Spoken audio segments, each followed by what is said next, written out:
Hi everyone, स्वागत है आप सभी। हाय एवरीवन, स्वागत है आप सभी का। हाय एवरीवन, स्वागत है आप सभी का। हाय एवरीवन, स्वागत है आप सभी का। स्वागत है आप सभी का किस मतलब के ऑनलाइन स्टडी प्लेटफॉर्म पर।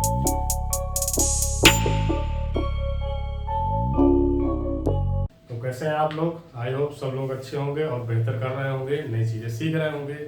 तो जैसा कि मैंने बोला था कि हिस्ट्री में आपके लिए एक अनाउंसमेंट था, तो अनाउंसमेंट यही है कि जीएस का जो पोर्शन है वो उसको मैं आपके लिए मैं लेकर आया हूँ और मैं आपके साथ चीज़ें डिस्कस करूँगा और हम सीखेंगे कि हिस्ट्री को या फिर जीएस के जो भी पोर्शंस हैं, आपके पॉलिटी है, जियोग्राफी है। जियोग्राफी में हो सकता है आपको कोई एक मैम ज्वाइन करे, लेकिन फिर से वही चीज़ें मैं नहीं बोलना चाहूँगा क्योंकि ये चीज़ आपकी इतने दिन से डिले होते आ रही है। इन द स्टार्टिंग अगर मैंने चीज़ों को पर्टिकुलर अपने वे में हैंडल किया होता तो चीज़ें इस तरीके से आपकी डिले नहीं होती आती, हिस्ट्री का सिलेबस भी आपका खत्म हो गया होता। लेकिन अब चीज़ें सेपरेट है, हर तरीके से डिस्कस कर ली गई हैं। बाकी टीम मैनेजमेंट का जो डिसीजन है और जो चीज़ें हैं वो ये है कि जीएस का आपका सिलेबस एक तरीके से पर्टिकुलर चैनल पर रहेगा। इसमें किसी पर्टिकुलर बैच के लिए ये वीडियोस नहीं होंगे जो जीएस के वीडियोस मैं अपलोड करूंगा, क्योंकि मैं वो पर्टिकुलर अपने बेसिस पे अपने जीएस के सब्जेक्ट के अकॉर्डिंग मैं चीज़ों को आपको देना चाहता हूँ। अगर कोई इन द फ्यूचर जीएस का टीचर हमको ज्वाइन करता है, हिस्ट्री का हो, पॉलिटी का हो, पर्टिकुलर अलग अलग सब्जेक्ट का, उसमें एक सिंगल टीचर नहीं होगा, वो अपना सब्जेक्ट आके पढ़ाएगा। लेकिन एडिशनल वे में मैं जिस तरीके से आपको हिस्ट्री बता सकता हूँ, पॉलिटी की चीजें बता सकता हूँ, बेसिक चीजें, एमसीक्यू बेस्ड सीरीज वो मैं आपके लिए लाया हूँ। जितने ज्यादा हो सकते हैं क्वेश्चन सॉल्व करेंगे। थंबनेल पे तो लिखा है 1 की क्वेश्चन सीरीज। हाँ, कोशिश करेंगे बिल्कुल 1 के क्वेश्चन अगर हम सॉल्व कर लेते हैं तो हिस्ट्री के जो आपका फोबिया है, जैसा कि मैंने लिख रखा है हिस्ट्री फोबिया, ये आपका फियर फोबिया हो जाता है ना, एक डर होता है किसी भी पर्टिकुलर चीज के लिए। जैसे आपका हो जाता है हाइड्रोफोबिया, पानी से डरना, आपका हाइट फोबिया हो गया, हाइट से डरने का, तो फोबिया को कहते हैं डर, किसी भी चीज से डरना। हिस्ट्री से डरना इस तरीके से हो जाता है कि हिस्ट्री कोई ये सोचते हैं कि कौन ही इतने क्वेश्चन पढ़ेगा, फैक्चुअल चीजें ज्यादा होती है, डेट्स होते हैं, नंबर्स होते हैं, बाकी चीजें होती हैं, नाम होते हैं, किंग है, क्योंकि हिस्ट्री तो हिस्ट्री है ना, कितनी ही फैक्चुअल चीजें हैं, आप सब कुछ याद नहीं कर सकते। लेकिन हिस्ट्री को पढ़ने के 3 बेसिक टेक्निक्स हैं, वो मैं आज आपको बताऊंगा, आपसे शेयर करूंगा और आपसे बताऊंगा। उससे पहले हम कुछ एक मैं मोटिवेशनल थॉट्स आपके साथ शेयर करना चाहता हूँ। तो वो इस वजह से है क्योंकि बाकी चीज़ें आपको तो पता होंगी और जो चीज़ें हम लोग चैनल पे देख रहे हैं, और जैसा कि पॉलिटी की आपकी सीरीज में स्टार्ट करने वाला हूँ आगे चल के, तो वहाँ से आपकी पॉलिटी, लेकिन आपका सुपर टेट में 2 ही आपके मेन पॉइंट्स हैं जिन पे आपको बात करनी है, उन्हीं चीज़ों को हमें डिस्कस करना होगा, ठीक है।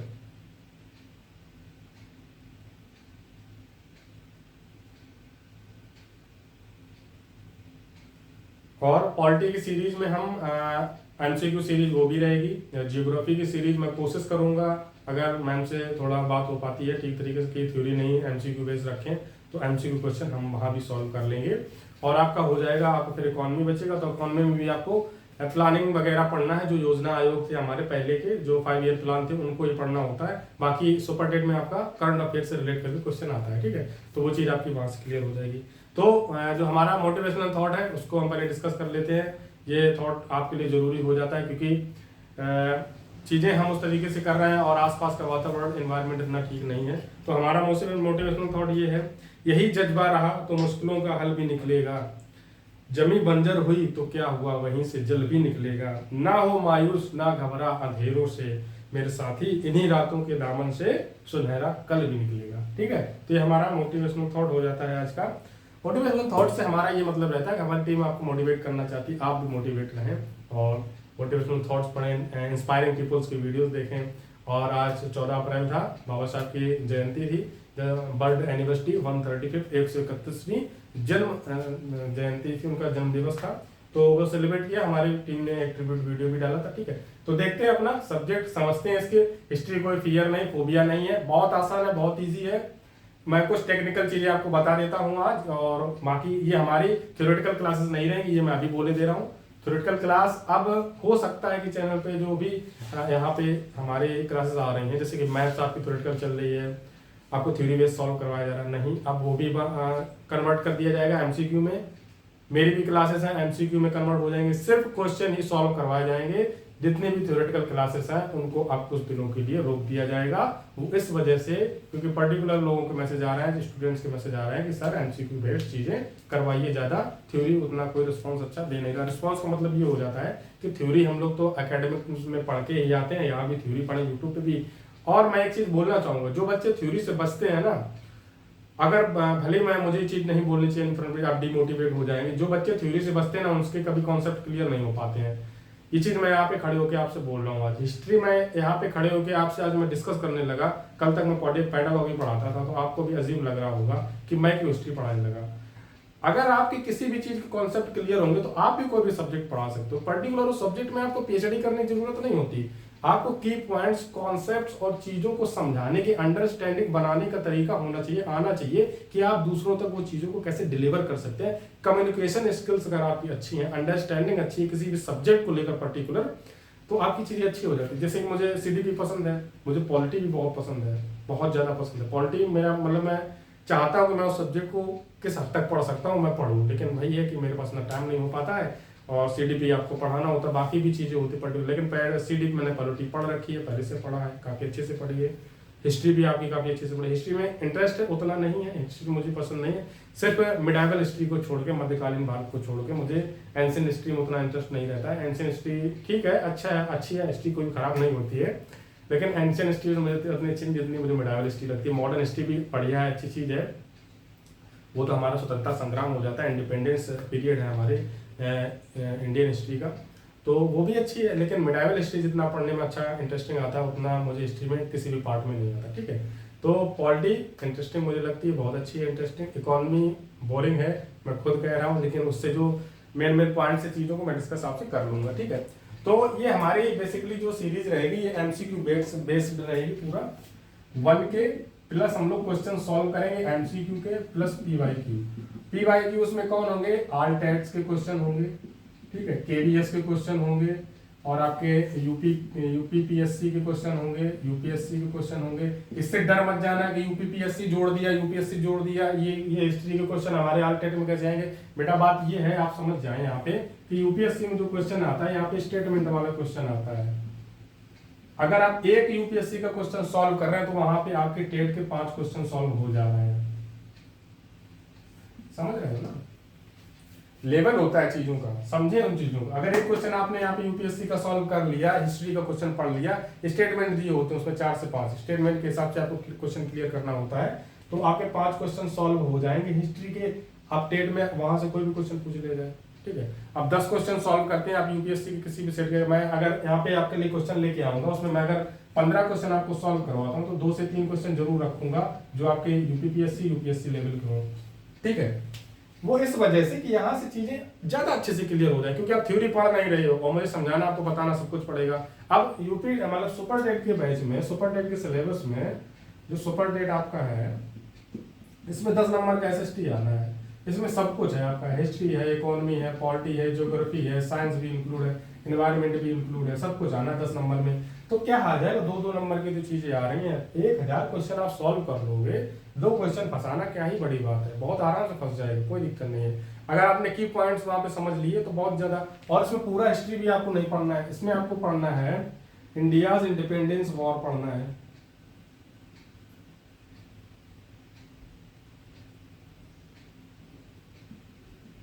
प्लस आपका पढ़ना है सोशल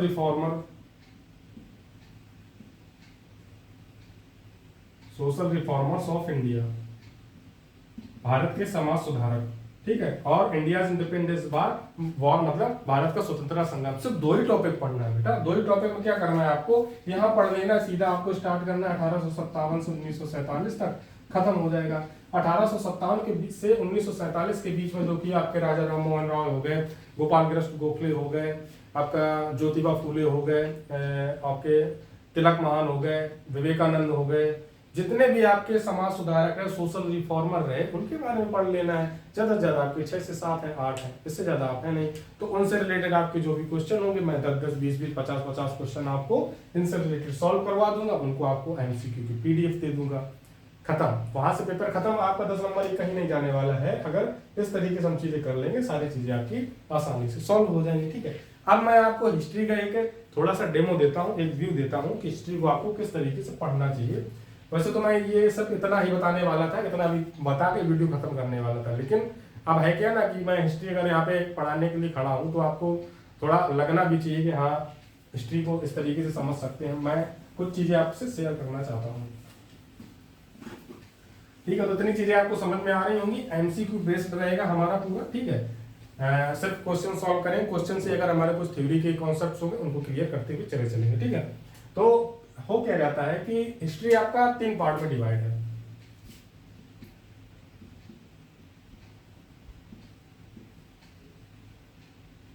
अब मैं छोटे बच्चों की तरह ये नहीं बोलने लगूंगा हिस्ट्री के जो फादर है वो बता दो, किसने पहली बार हिस्ट्री लिखी वो बता दो। आप लोग होशियार हैं, आप लोग कमेंट बॉक्स में कमेंट करके बताएं कि हिस्ट्री के फादर कौन है, कब से किसने स्टार्ट किया है, क्या है। ये बहुत ही बेसिक चीज़ें हैं। मैं इन चीज़ों से बचता हूँ कि मैंने क्लास स्टार्ट की जियोग्राफी की, मैं बताने लगा पहले क्वेश्चन, मेरा पहला बताने का क्वेश्चन ही यही था कि बताइए कि जियोग्राफी के फादर कौन है। मतलब कोई भी टीचर, मैंने आज तक जितने भी टीचर्स को देखा है, पढ़ा है, समझा है, मतलब बच्चे को कुछ चीज बताना ठीक है, बच्चे ने वो पढ़ रखा होगा, एक्सपीरियंस उसको होगा।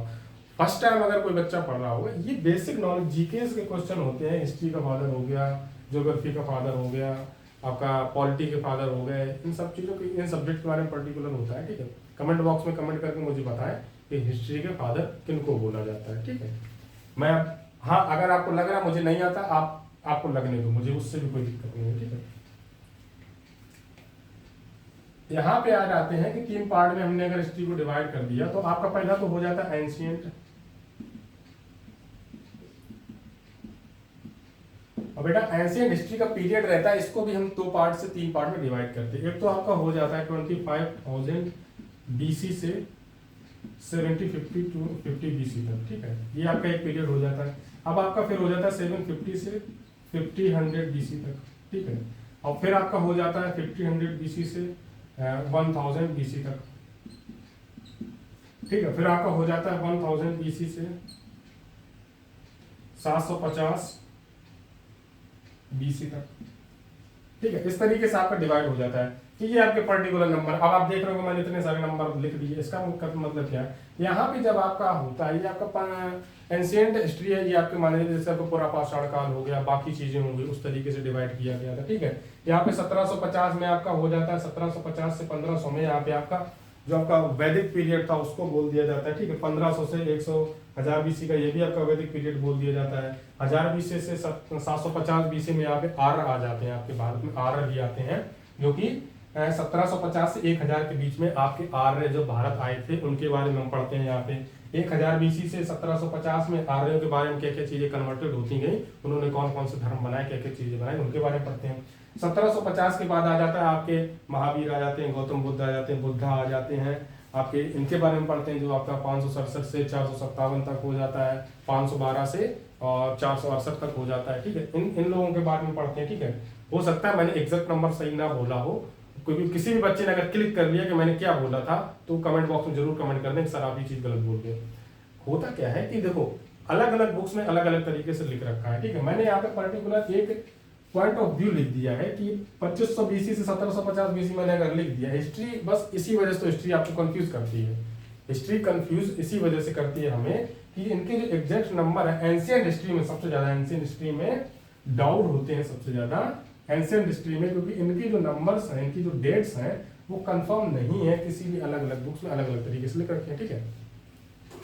तो 2500 से 1750 इस तरीके से यहाँ तक डिवाइड करने के बाद जब हम आते हैं, फिर हमारा आ जाता है मिडाइवल हिस्ट्री। मिडाइवल हिस्ट्री में मतलब एंशिएंट हिस्ट्री, प्राचीन इतिहास, हिंदी में भी लिखना पड़ेगा ना, ठीक है। एंशिएंट हिस्ट्री में इन्हीं चीजों के बारे में पढ़ते हैं। वैदिक पीरियड पढ़ लेते हैं, आपका ऋग्वेद, यजुर्वेद, अथर्ववेद और आपका सामवेद, इन वेदों के बारे में पढ़ लेंगे। और फिर आपका आ जाता है आर्य भारत, उनके बारे में पढ़ेंगे। इसी के पीरियड के दौरान आपका आ जाता है अशोक का पीरियड आता है, अशोक के बारे में भी हम पढ़ते हैं इसी एंशिएंट हिस्ट्री में, ठीक है। अशोक के बाद आ जाता है आपका बुद्ध, महावीर, गौतम बुद्ध, और इन लोगों के बारे में पढ़ लेते हैं जो हमारे थे धर्म, जैन धर्म, बौद्ध धर्म, 2 धर्म होते हैं मेन, उनके बारे में हमें पढ़ना होता है एंशिएंट हिस्ट्री में। मेन मैं की पॉइंट्स बोलते हुए जा रहा हूँ, इन चीजों पे आपको फोकस करके पढ़ना होता है, ठीक है। इसके बाद फिर आपका आ जाता है गुप्ता डायनेस्टी। गुप्ता डायनेस्टी के बारे में में हम पढ़ते हैं कि गुप्त वंश के संस्थापक कौन थे, चंद्रगुप्त मौर्य, इन लोगों के बारे में पढ़ते हुए। तो गुप्ता डायनेस्टी आपका मोस्ट इंपॉर्टेंट हो जाता है। अशोक और गुप्ता डायनेस्टी दो चीजें आपका हो जाता है। डायनेस्टी मतलब होता है वंश, ठीक है, डायनेस्टी मतलब वंश होता है। ऐसा है ना कि ज्यादातर चीजें मुझे आना तभी स्टार्ट हुआ, मैं पहले फिर से बोल रहा हूँ कि मैं चीजें एक्सेप्ट करता हूँ सामने से खड़े होकर, और जो व्यक्ति चीजें एक्सेप्ट करता है दूसरे के सामने खड़े होके कि मेरी गलती थी, हाँ गलती थी, मैंने ये चीज ऐसे करके सीखी है, बताना भी जानता है, वो व्यक्ति कभी जीवन में असफल नहीं हो सकता, ये मैं गारंटी के साथ बोलता हूँ, ठीक है। तो डायनेस्टी को बोलते हैं बेटा वंश, ठीक है।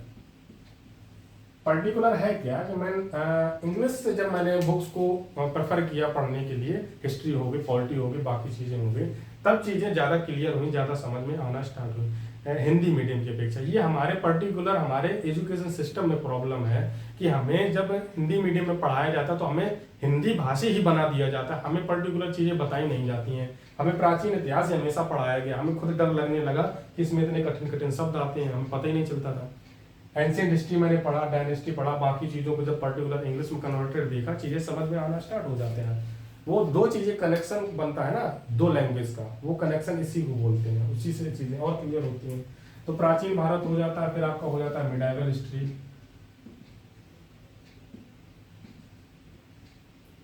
ठीक है। तो मिडाइवल हिस्ट्री आपका पीरियड अगर बोले हम तो डायरेक्टली अगर बोलेंगे तो बोल सकते हैं कि 712 से जब महमूद गजनवी मतलब अरब कॉन्क्वेस्ट, अरब लोग आए हैं भारत में 712 में। हुआ क्या था, महमूद गजनवी आपके उस टाइम थे, मोहम्मद गौरी, इन लोगों का वॉर होता है तराइन का 1191, 1192 में दो युद्ध होते हैं। 1191 में तराइन का प्रथम युद्ध होता है, 1192 में तराइन का द्वितीय युद्ध होता है, ठीक है। उसके बाद जब 1192 का मोहम्मद गौरी आक्रमण वो युद्ध आपका जीत जाते हैं उनको हरा के, तो उसके बाद आपका मिडाइवल हिस्ट्री में काफी चेंजमेंट्स हो जाते हैं। पहले तो अरब आ जाते हैं 712 से 1191 तक अरब आपके रहते हैं, लेकिन होता क्या है कि वहां से फिर आपका होता है गुलाम वंश की स्थापना हो जाती है। गुलाम वंश की स्थापना आपकी कब से हो जाती है, 1191 के बाद जस्ट आपका 1206 में क्या होता है, 1206 में आपका गुलाम वंश की स्थापना हो जाती है। इसका आपको लोधी मतलब जो आपके मोहम्मद गौरी है तो उनका गुलाम था आपका इब्राहिम लोधी, ठीक है। इब्राहिम लोधी आपका उनका गुलाम था, तो वो यहाँ पे अपना राज्य उन्हीं को बना के जाता है, दे के जाता है, तभी बोला जाता है गुलाम वंश। गुलाम वंश इसीलिए बोला जाता है, गुलाम डायनेस्टी इसी वजह से बोली जाती है। स्लेव डायनेस्टी, स्लेव डायनेस्टी जिसको बोलते हैं, वो क्या रहा था 712 में आपके अरब आते हैं यहाँ पे, 712 एडी की बात अब कर रहे हैं, ठीक है। एडी में आ गए हैं, एडी मतलब after death of Christ, before Christ BC बोलते हैं, आफ्टर डेथ ऑफ क्राइस्ट बोल देते हैं एडी, ठीक है। आज का टाइम, आज का पीरियड 712 के बाद हम डायरेक्ट पहुंचते हैं 1191 में, 1192 में, ठीक है। 1192 के बाद पहुंचते हैं 1206 में, 1206 के बाद पहुंचते हैं सीधा 1526 में, 1526 के बाद सीधा पहुंचते हैं 1757 में। अभी मैं हर एक डेट का आपको एग्जैक्ट नंबर बता दूंगा। 1757 के बाद हम डायरेक्ट पहुंचते हैं 1764 में। ये बेटा होता है पीरियड। आपको इस तरीके से चीजें पढ़नी है, इतनी एग्जैक्ट डेट्स आपको याद करनी है, आपको पूरा कुछ भी याद नहीं करना होता है कि आपसे बोल दिया कि अरे याद करो कि अकबर ने क्या क्या किया था, क्या किया था, क्या नहीं किया था। अरे किया होगा अकबर ने, क्या कर रहा है हमें, अकबर ने अपने टाइम में किया होगा, अयाशियां थी और क्या किया था, उसके अलावा कुछ किया नहीं है। 712 एडी जब यहाँ पे अरब आते हैं, अरब लोग भारत में आए, 1191 में तराइन का प्रथम युद्ध होता है, 1192 में तराइन का मतलब द्वितीय युद्ध होता है, 1192 में जो आपके महमूद गजनवी थे और मोहम्मद गौरी इनके बीच होता है, तो आपके मोहम्मद गौरी हार जाते हैं, गजनवी जीत जाता है। तो गजनवी का जो आपके गुलाम था जिसको बोलते हैं लोधी, वो 1206 में गद्दी ले लेता है, दिल्ली सल्तनत के ऊपर बैठ जाता है और वहां से राज करना स्टार्ट करता है। उसके बाद आपका डायरेक्ट चलते चलते हम पहुंचते हैं 1526। 1526 में आपका पानीपत का फर्स्ट बैटल ऑफ पानीपत बोला जाता है। पानीपत का प्रथम युद्ध होता है 1526, फर्स्ट बैटल ऑफ पानीपत। ये किसके बीच हो जाता है, ये आपका हो जाता है जो बोला जाता है वो आपको पता होगा, पानीपत का पहला युद्ध जो आपके बाबर और इनके बीच होता है, बाबर का हुआ और इब्राहिम लोदी जो इनके बीच पहला युद्ध हुआ था पानीपत का, ठीक है। सेकंड भी होता है, थर्ड भी होता है, उसके बारे में आगे चल के बात करेंगे हम, ठीक है। फर्स्ट में क्या होता है कि फर्स्ट में बाबर इब्राहिम लोदी को हरा देता है, डिफीट कर देता है, वहां से आपका स्टार्ट हो जाता है मुगल एम्पायर। 1526 में ही मुगल एम्पायर यहाँ से स्टार्ट हो जाता है, ठीक है। तो मुगल एम्पायर स्टार्ट होता है 1526 में। इसके पहले हमारा चलता है 1206 में गुलाम वंश, आपका मतलब स्लेव डायनेस्टी चलती है,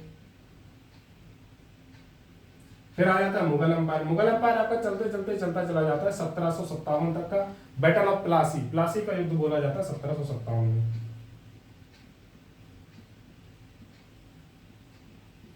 यहाँ पे अंग्रेजों की बात हो गई थी। यहाँ पे आपका जो मीर कासिम थे, ये लोग मिल गए, बंगाल की बात आ गई बीच में, काफी चीजें पर्टिकुलर एक साथ हो रही थी क्योंकि अंग्रेज आ चुके थे। 1757 की बात चली। 1764 में आपका बैटल ऑफ बक्सर होता है। 1757 के बाद ये घोषित हो गया भारत में कि अब अंग्रेजों का पूर्णतः शासन हो चुका है, अब अंग्रेजों ने पूरा इंडिया कैप्चर कर लिया है। तो 1757 से ही चेंज हो जाता है, डायरेक्ट हम पहुंच जाते हैं कहाँ पे, आपका मॉडर्न इंडिया में। ठीक है, 1764 के बाद हम लोग मॉडर्न इंडिया में अंदर आ जाते हैं, क्योंकि इस वजह से यहाँ से मॉडर्न इंडिया बोल दिया जाता है कि उसी दिन से आपका ये घोषित हो गया था। ये जब अंग्रेज बक्सर का युद्ध जीत गए और मीर कासिम को नवाब, वहां बंगाल का नवाब बनाया गया। मीर कासिम ने पहले शामिल हो गए अंग्रेजों के साथ, फिर अंग्रेजों ने उनको खुद दगा दे दिया, खुद उनको मार दिया। इस तरीके से मतलब वही है ना, फूट डालो राज करो, वो तो आपको पता ही है, सबको सब जानते होंगे। तो 1764 के बाद 1764 मॉडर्न इंडिया स्टार्ट हो। मॉडर्न इंडिया 1764 के जस्ट बाद हम लोग आते हैं, आगे बढ़ते चलते हैं। अगर देखें तो हम अगर पहुंचे 1857 में, इसके बीच में भी काफी चीजें होती हैं। 1764 के बाद में भी काफी चीजें होती हैं। मैंने डायरेक्ट 1857 में इसलिए लिख दिया कि आपके दिमाग में चीजें क्लिक करें। मैंने चीजों को इस तरीके से डिवाइड किया है कि चीजें आपको समझ में। यहाँ 712 में अरब आते हैं इंडिया में, ठीक है, अरब आए। 1191 में हमारा जो तराइन का युद्ध हुआ, 92 में हुआ। 1206 में आपका सलेब डायनेस्टी स्टार्ट होगी। 1506 में आपका मुगल एम्पायर स्टार्ट हो गया। 1757 में बैटल ऑफ प्लासी हो गया। 1757 में बैटल ऑफ बक्सर हो गया। तो आपको चीजें इस तरीके से कनेक्ट होकर समझ में आती चलेंगी। 1757 में हमारा modern of India, modern India start हो जाता है, वहां से आधुनिक भारत स्टार्ट हो जाता है। ठीक है, आधुनिक भारत यहाँ से स्टार्ट हो जाता है। पर्टिकुलर किसी बुक में नहीं लिखा है कि इसी डेट से स्टार्ट होगा, वरना आप क्लेम करने लोगों को मैंने ऐसा बोल दिया था, बुक में तो ऐसा नहीं लिखा था। हो सकता है आप कॉपीराइट क्लेम मार दो हमारे ऊपर। आधुनिक भारत पढ़ने का तरीका होता है अपना अपना। अगर आप चीजों को अच्छे से डिवाइड कर लेंगे तो आपको अच्छे से चीजें समझ में आ जाएगी। मिडिवल मतलब मध्यकालीन भारत।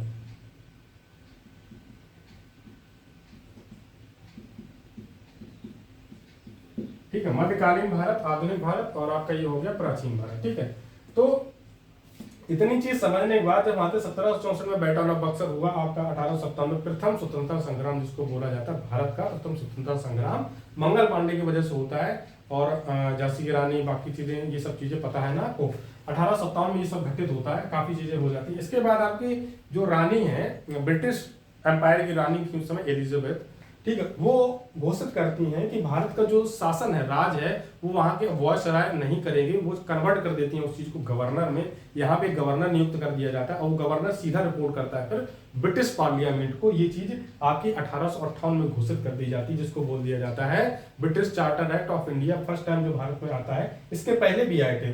1757 में भी आपका आता है ब्रिटिश चार्टर एक्ट। 1764 के बाद 1767 में भी आता है और 1783 में भी आता है, 1853 में भी आता है, 1835 में भी आता है। इस तरीके से कई चार्टर एक्ट आए हैं अलग अलग डेट्स में। ठीक है, हो सकता है मैंने पर्टिकुलर एक आध डेट इधर उधर बोल भी दी हो, क्योंकि मैं कोई बुक लेके कुछ भी नहीं पढ़ा रहा हूँ, कुछ भी नहीं, क्योंकि मैं एज अ डेट्स जो मुझे एग्जैक्ट पता है मैं वही डेट यहाँ पे लिख रहा हूँ। जिस डेट में मुझे कंफ्यूजन है वो डेट मैं यहाँ पे लिख नहीं रहा हूँ, तो आप इससे परेशान ना हो। ठीक है, समझने चीजों को मैं समझा के सही रहा हूँ। ये मैं टाइम लाइन बता रहा हूँ आपको। अगर इस तरीके से आप चीजें डिवाइड करेंगे तो हिस्ट्री कोई कठिन नहीं है, हिस्ट्री बहुत ईजी होती है। ठीक है, तो मॉडर्न इंडिया हम जब यहाँ से स्टार्ट करें 1757 से 1857 में, 1858 में आपका ब्रिटिश एक राज्य पत्र आता है, वो उसके अनुसार गवर्नर हो जाते हैं। यहाँ पे जो पहले वायसराय हुआ करते थे उनको गवर्नर में कन्वर्ट कर दिया जाता है। इसके पहले डलहौजी थे 1857 में, क्योंकि झांसी की रानी का राज, तो जब डलहौजी आपका एक वंशवाद वाला जो कॉन्ट्रैक्ट आया था कि किसी राजा का पुत्र ही राजा बन सकता है, कोई दूसरा नहीं। तो आपका दत्तक पुत्र बोला जाता था। झांसी की रानी के उनके पास दत्तक पुत्र था, तो उनका लड़का राज सिंहासन पे नहीं बैठ सकता था। ये चीज भी उस टाइम वहां के जो गवर्नर हुआ करते थे, वायसराय हुआ करते थे, उन्हीं ने लागू करवाई थी जानबूझ के। ठीक है, ये चीज आपको पता होनी चाहिए।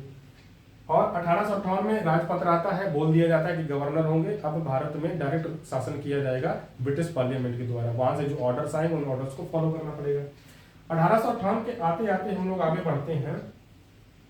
अगर मैं डायरेक्ट आपको ले चलूं 1911, 1913, 1914, 1915, ये टाइम ऑफ पीरियड होता है जब आपके महात्मा गांधी भारत आ जाते हैं। ठीक है, इसके बीच में भी काफी चीजें हुई, काफी स्लो चीजें हो गई, स्लो इसलिए हो गई 1860 के आते आते अब यहाँ पे सोशल रिफॉर्म स्टार्ट हो गए इंडिया में।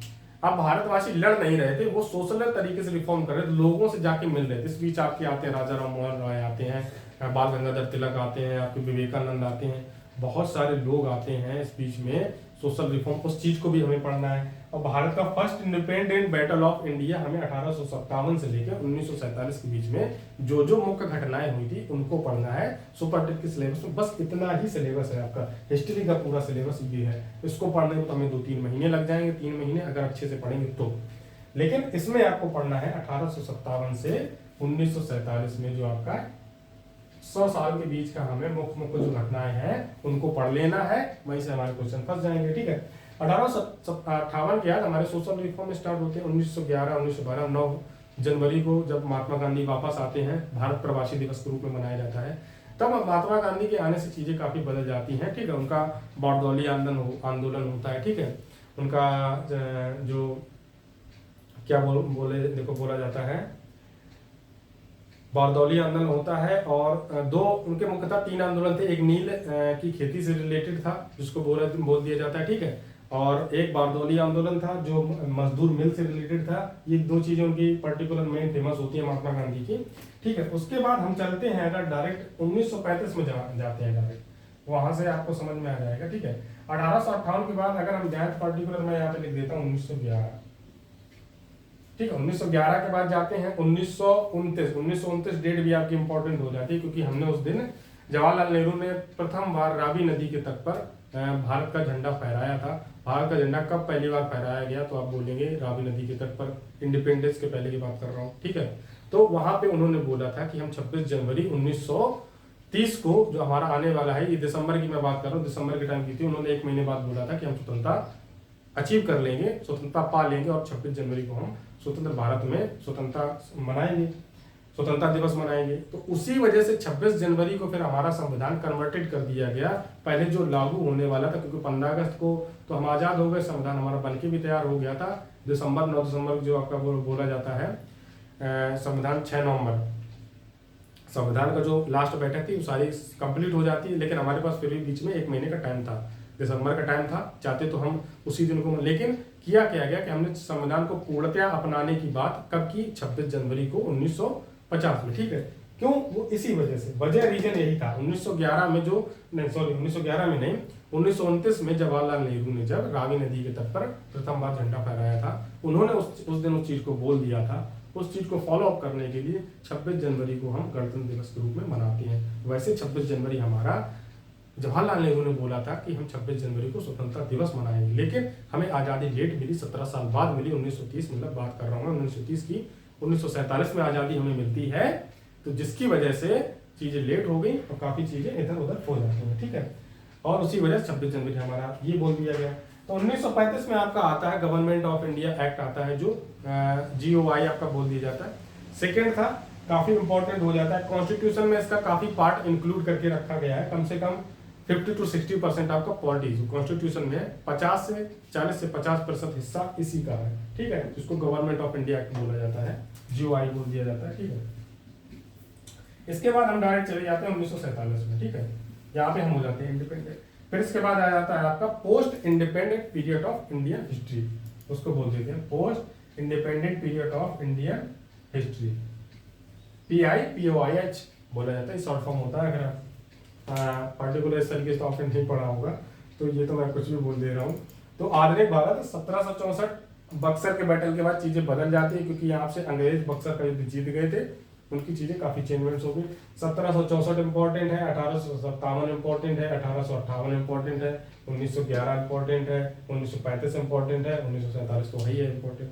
अगर इतनी डेट्स आपके दिमाग में रहती हैं तो आप तुरंत क्वेश्चन को क्लिक कर लोगे। कैसे क्लिक कर लोगे, अगर 1857 से 1935 के बीच, 1857 से 1911 के बीच में कोई भी घटना हुई है तो आपका डायरेक्ट दिमाग क्लिक करेगा कि ये क्वेश्चन मेरा यहीं से बन सकता है, इसके बीच की घटना से ही क्वेश्चन बन सकता है, बाकी पर्टिकुलर क्वेश्चन कहीं से नहीं बनेगा। अब आप करते क्या है कि आपसे हिस्ट्री का कोई भी क्वेश्चन पूछा गया कि बताइए तराइन का युद्ध कब हुआ था, तो आपके दिमाग में चल रहा है, पूरी हिस्ट्री को खोज रहे हैं अपने दिमाग में कि तराइन का युद्ध कब हुआ था, तराइन का युद्ध कब हुआ था। अरे आपको पता है ना डायरेक्ट 712 के बाद 1191 पे जाओ ना, आपको तरण के मुद्दे याद ही है, 1191 पहला हुआ, 1112 दूसरा हुआ, ठीक है।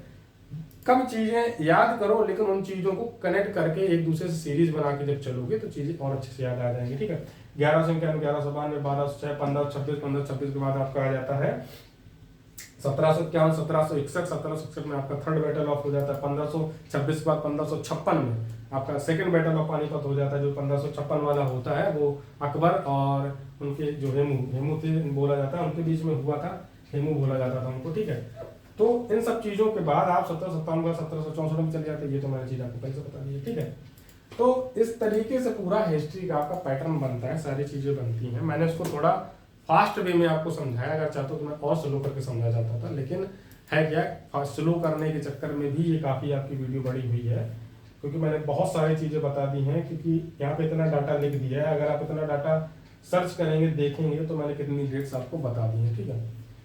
अब अगर मैं आपको एंशिएंट हिस्ट्री पढ़ाऊंगा तो मैं आपको कभी थ्योरी वाइज ना पढ़ाऊं। अगर थ्योरी की क्लास अगर आप पढ़ना चाहें तो कमेंट बॉक्स में आप कमेंट करके बताएं कि ये वीडियोस हिस्ट्री की आप चाहते कैसे हैं, एमसीक्यू में कि आप थ्योरी वे में, दोनों चीजें आप बता दें। अगर जिस तरीके से कमेंट ज्यादा आ जाते हैं, मैं उस तरीके से सीरीज को कन्वर्ट कर दूंगा, आप परेशान मत होइए। अगर आप थ्योरी में पढ़ना चाहते हैं हमसे तो मैं थ्योरी में पढ़ा दूंगा, अगर आप एमसीक्यू में पढ़ना चाहते हैं तो मैं एमसीक्यू में पढ़ा दूंगा। एमसीक्यू में क्वेश्चन सॉल्व करवाऊंगा, वो भी आपके लिए अच्छा हो जाएगा।